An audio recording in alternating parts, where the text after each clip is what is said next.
Ladies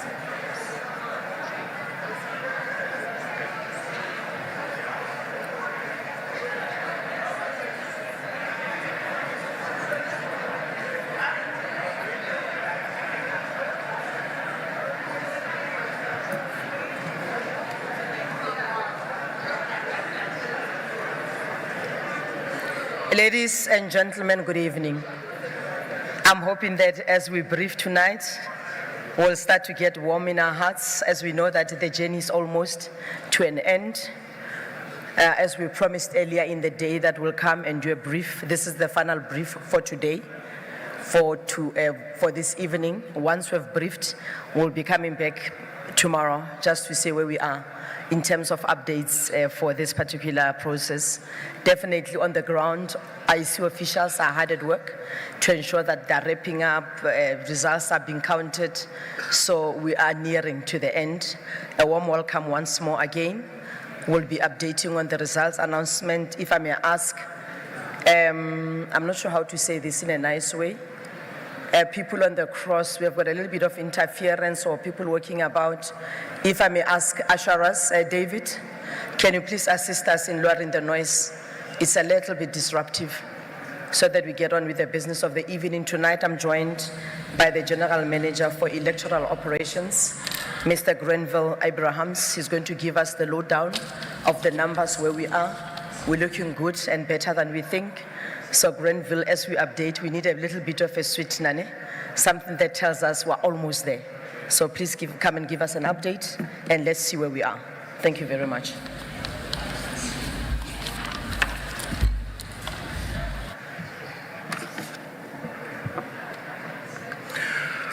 Thank you. Thank you very much, Kate.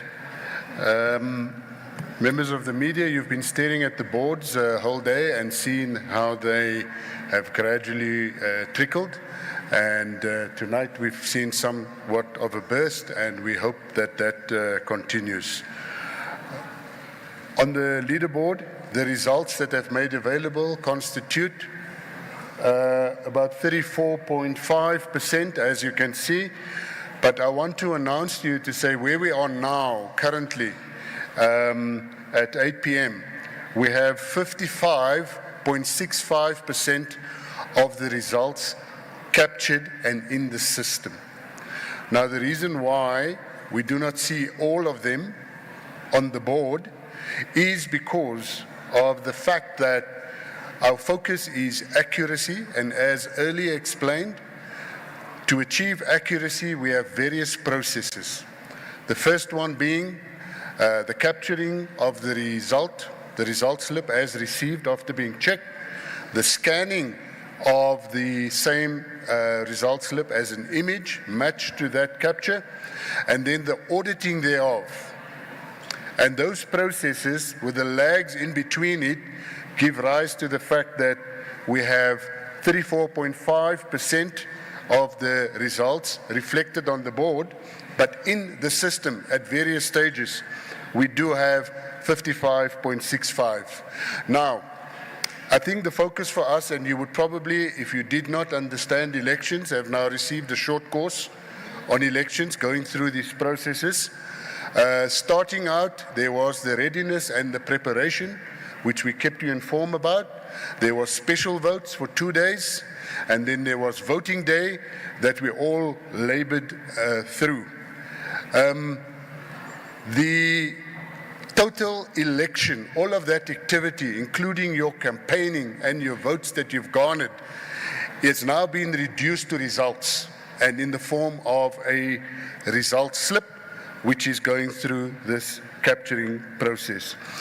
I think we also earlier may have mentioned to you, or you may have become accustomed, that in the past, by about this time or an hour from now, we normally said about 24 hours after the close of voting stations, our percentage achieved would have been much higher, closer to 80 and high 80%.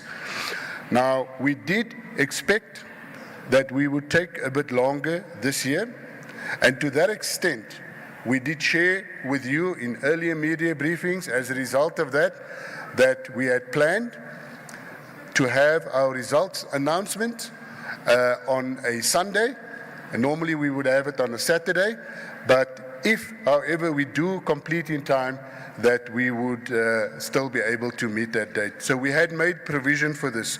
Now, what are the factors involved here? What we had envisaged is that in this election, it's the first time that we would have 3 ballots in the metro. Now, you would ask why the metros? There's only 8 metros. All the other municipalities are used to having 3 ballots. First of all, those ballots were shorter. Secondly, the reason why the metros are significant, even though it's only 8 municipalities, as far as the voters' roll population is concerned, the metros constitute more than 55% of all voters. Only 8 municipalities, but 55%. And that is where we also have the current lag as far as the results is concerned. Secondly, as you followed the story throughout the night, a number of our stations where we had queues involved, they closed late, and coupled with that, it had a knock-on effect with counting. We shared with you earlier that we were even counting up until late this morning. Now, I want to make an announcement. First of all, 2 things. The results will continue to, the counter will continue to roll over throughout the night. I also want to say that there are some municipalities, the smaller ones, that are complete and they have packed up and they have gone home. So that is a positive sign, but those are more of our smaller municipalities. For those of you who are staying throughout the night, the boards are up, and hopefully the picture will unfold. Important to note at this stage, just another statistic that I want to share with you. Based on what we have on the system, not on the board, the 55.65% captured, we are currently sitting on that amount of votes, sitting at about 58.69% voter turnout. So we're hovering just below 60%, with the bigger stations still to come in. I have an announcement in closing. We had the misfortune of losing 1 ballot box. Now, before we start getting all anxious about this, it is a ballot box that contained ballots that had already been counted and had been reduced to a result slip. So the results are in for that specific one. However, the Commission is required to retain ballot box for a period of 6 months before disposing of them.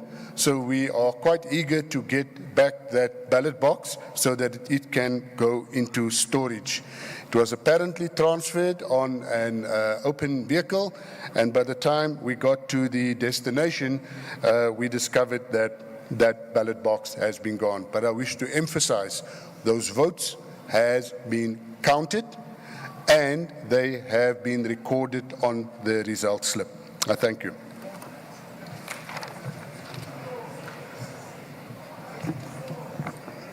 Thank you very much, Grenville. Thank you for the update.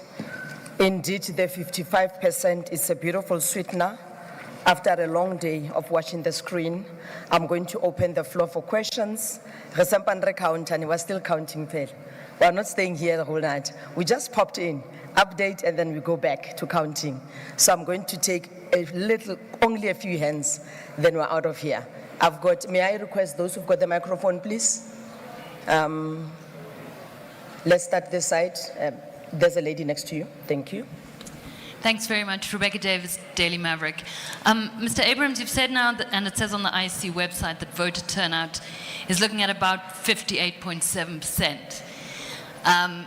Yesterday we were told repeatedly by the IEC that we were looking at a record turnout, far surpassing 2019, which was 66%. So that is actually a pretty major decline in voter turnout. How do we explain that, and Why did we have such a different impression of it yesterday? Thank you.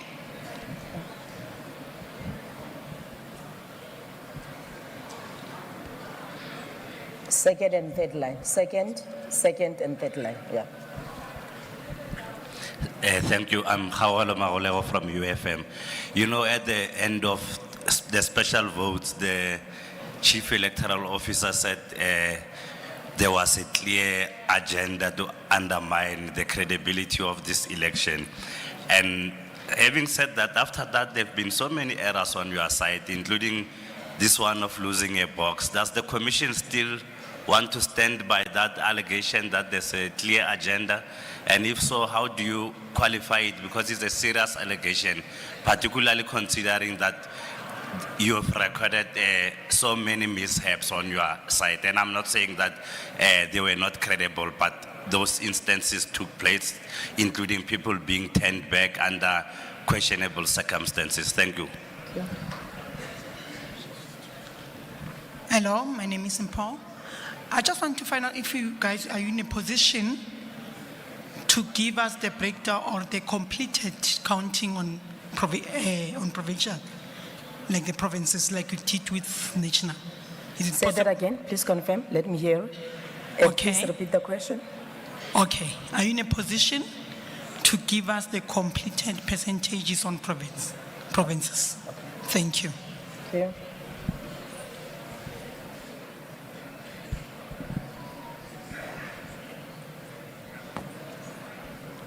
Good evening, Francis Loagamachate from Progressive Independent News Agency. Mr. Abrahams, are you in a position to disclose where was the lost ballot box coming from? And will you then say there was some negligence in handling the transportation of that lost ballot box, and what penalties are expected for the people that, or the employees or officials that were transporting such? Thank you. I'm going to take the last question before I allow Granville to respond. Are we covered? We're good. Okay, let's go, Granville. We'll take the last batch afterwards. Let's respond. Let's start with the last question first. Yes, indeed, and my sincere apologies. We are able to tell you exactly where it is the ballot box that we are trying to track is in Ward 14 in Umflatuzi in KwaZulu-Natal. We are obviously all on our own initiative also trying to trace this. But let me just assure you, and I thought that when I addressed this, that I would have eased your concerns.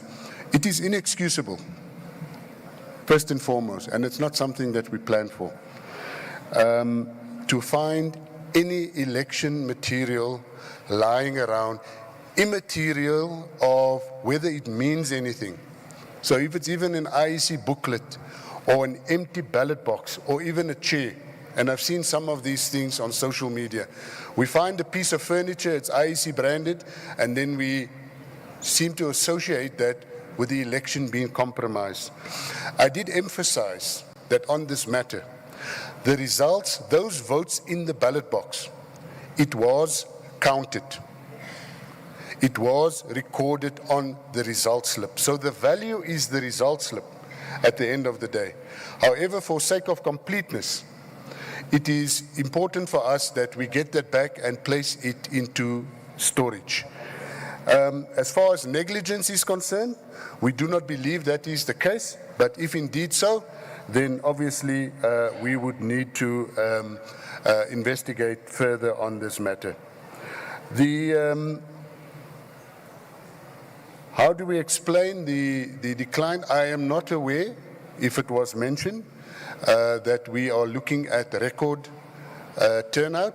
In fact, 66 would not be the record turnout for a national provincial election. It would probably be more closer to 80%, as we had experienced in 1994 and 1999. So I don't think that we would have been under that misconception to make a statement that we would be receiving a record turnout. But how do we explain I think I also gave an explanation in the figures to say that the 55%, and we need to think about this very carefully. The 55% is not 55% of the overall result. We don't know what the result is going to be until all the figures are captured. The 55%, or in this case, as you see on the board, 34.49, constitutes a percentage of voting districts.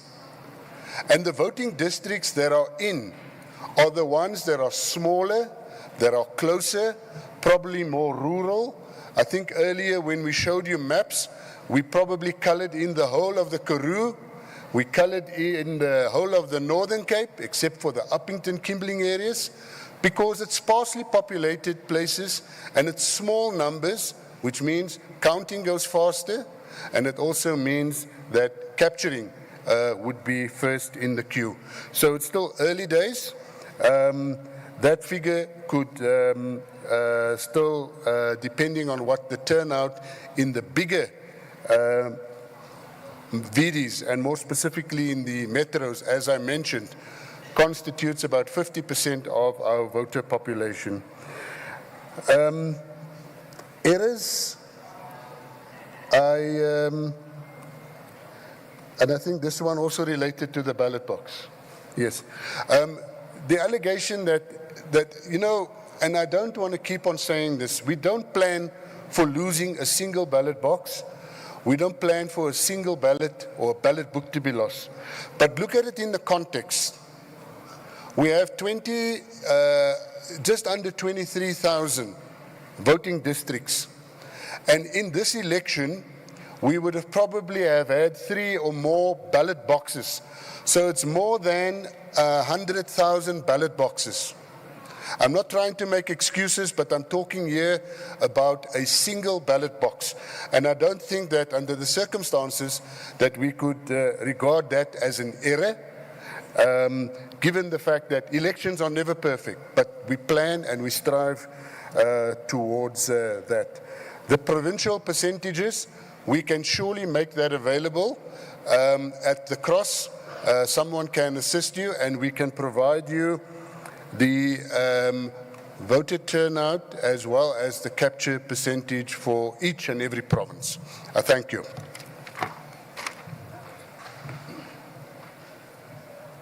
Thank you so much, Grenville. We're in the numbers game. I'm just going to take the last set of questions before we go back counting. There's a hand this side, and then I'll go to the last block. Yes. We'll come back to you.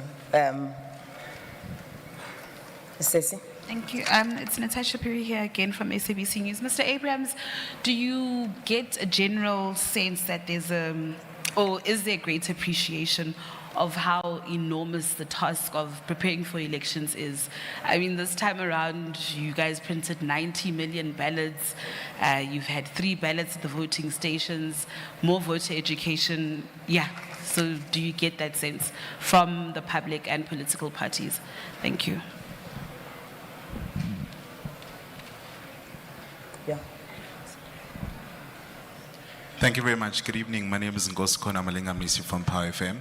I just wanted to know, are you presently still dealing with any disputes where the process is concerned at some voting stations, and also the results? Ngosko Kakul.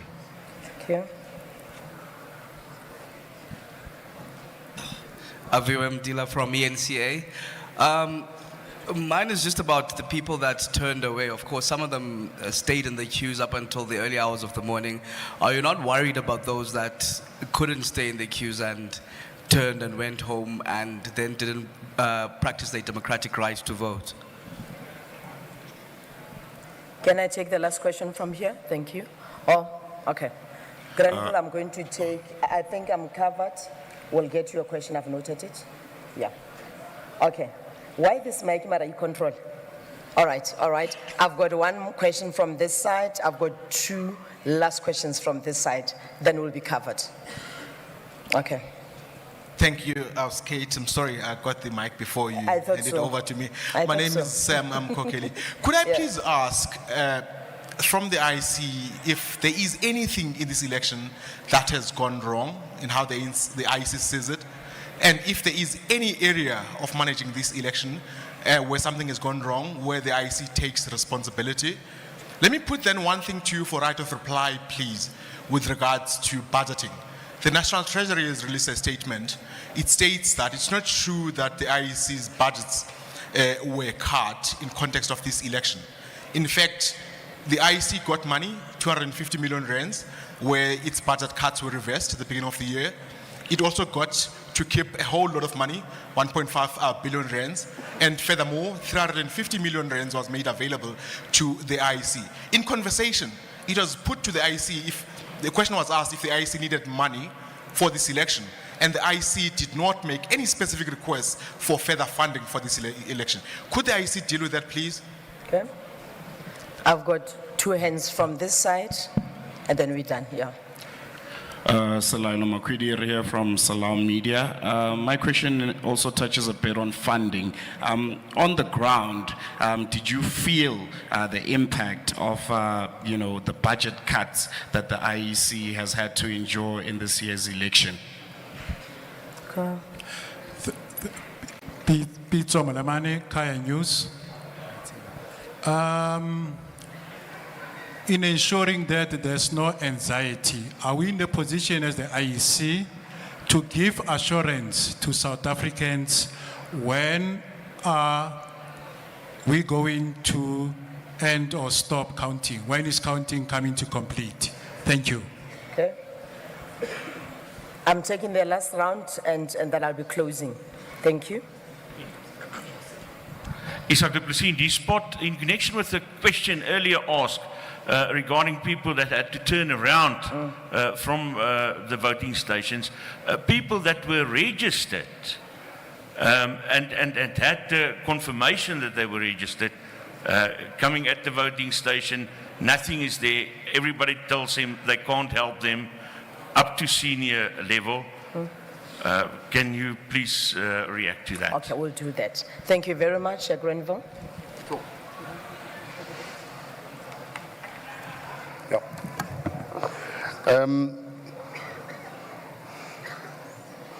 In no specific order, the issue of, with all due respect, a lot of these questions have been answered, but I will do it again. Perhaps those who have asked the questions weren't here. The issue of disputes and on the results and that, the Commission is responsible for dealing with objections. And the Commission will deal with these objections before the results are announced. And I think, to quote the Chairperson Muhepia, if you're basically asking us when are you going to deliver the judgment, all I can say it is will be before we will announce the results. They apply their minds. The Commission is constituted of 5 commissioners and one of them has to be a judge. On your right-hand side, we have the department that deals with all of those objections, our legal advisors. And they have been extremely busy. They're out of sight. It looks as if they're doing nothing. But you'll see them compiling piles and piles of files and walking over to the Commission. So that is happening in the background and it will be dealt with and it will be responded to. I also want to deal once again and say to you that we have dealt with this question probably about 3 or 4 times, and I can assure you that if voters were turned away, just being registered does not entitle you to go to any voting station. The legislation has been amended and it is now in line with municipal elections and you can only vote where you are registered. Did we turn people away? Sure, in terms of the legislation. Because if I was registered or I am registered in Johannesburg and I want to vote in Centurion, you are not going to be allowed to because you need to go to Johannesburg. The one exception would have been the Section 24A. And the Section 24A required you to notify the chief electoral officer that you would be voting elsewhere, and you had to indicate where. So just by virtue of receiving a Section 24A also did not mean that you could go and vote anywhere. Now, we are not as harsh as turning people away. We are equipped to redirect you, to tell you where it is that you should go and vote. Now, the reason why the stipulation is register, or at least vote where you are registered, is so that we can plan for each and every voter. If we have voters that arrive unannounced, then we're not going to have enough people, we're not going to have enough ballot papers, etc. So it's a logistical arrangement. I am yet to find a situation, or if I have been provided with proof or an ID number, and that the person was at a specific voting station where he's registered and he has been turned away. Does the IEC take responsibility for everything or anything that has gone wrong? Yes, of course. We do not shy away from responsibility. And after this election, we will, as we normally do, we will go and debrief, we will reflect, we will also go with political parties and all stakeholders, and we will improve where required.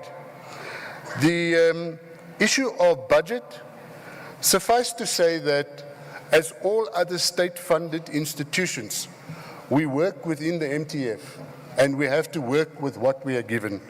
With the budget that we have received, we were able to have for this election 2 registration weekends, as we always do. We were able to have the activities around election day, special votes, and 2 days for special votes, and voting day, voting abroad, as well as our voter education program, and seeing to it that each and every voting station is equipped with the materials, and of course also the staffing. We were also able to introduce, because of the fact that we want accuracy in counting, as we've mentioned, 3 additional staff members per voting station.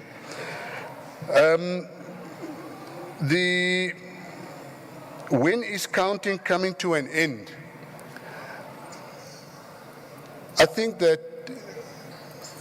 without going into the details, we are required to announce the result within 7 days. And whether or not counting is done, there is no time frame for when counting should be done. We will finish counting if it's not done when we finish.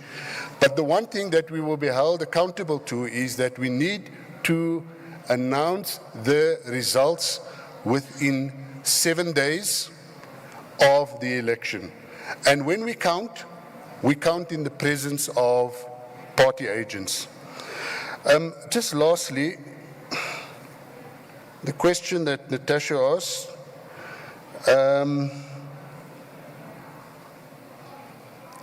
the task, yes indeed. What we need to understand is, other than when a country is at war, an election is the single largest deployment of resources. We are not at war, and elections in this country will forever remain the single largest deployment and logistical task. Do we feel that we are appreciated for this task? We feel that this is our responsibility to the nation, and we don't do it to receive appreciation and acknowledgement for what we do.